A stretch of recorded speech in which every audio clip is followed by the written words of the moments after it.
তার খরচের শ্বেতপত্র প্রকাশ করার জন্য। আর আমরা আদিবাসী জ্ঞান শরণার্থীদের কাছ থেকে যে তথ্যটা দিলাম তাতে এটা পরিষ্কার বোঝা যায় রাজ্যের অন্যান্য সব ক্ষেত্রে যেমন হরিণ লুট চলেছে সরকারি অর্থে, এখানেও তার কোনো ব্যতিক্রম নয়। ফলে আমরা সরকারের কাছে দাবি করছি অবিলম্বে 650 কোটি টাকা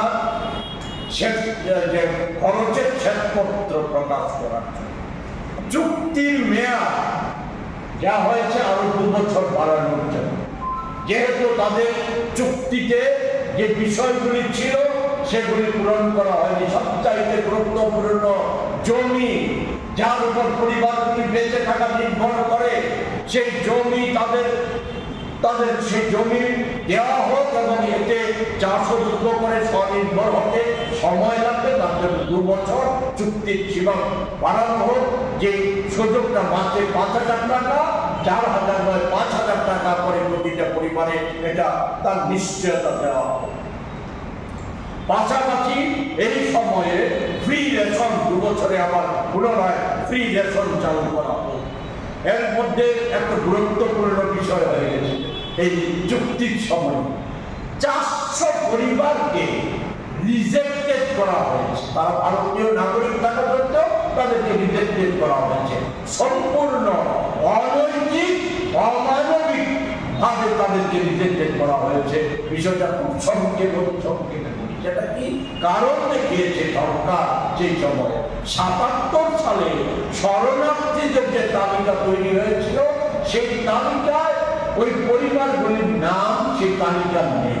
ধরে নিন 77 সালে আমার নাম ছিল শরণার্থী। 77-এর পর আমার ছেলেটা বড় হয়েছে, সে বিয়ে করেছে, তার সন্তানাদি হয়েছে, তার আলাদা পরিবার হয়েছে, তার নাম তো 77-এর তালিকায় থাকার কথা নয়। কিন্তু এই জাতীয় নামগুলিকে পরিবারগুলিকে বাদ দেওয়া হয়েছে, যেটা পারে না।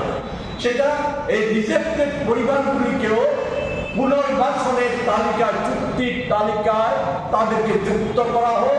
তাদেরকেও যেই সুযোগ সুবিধা চুক্তিতে ছিল তাদের ক্ষেত্রেও সেটা বলবৎ করা হোক।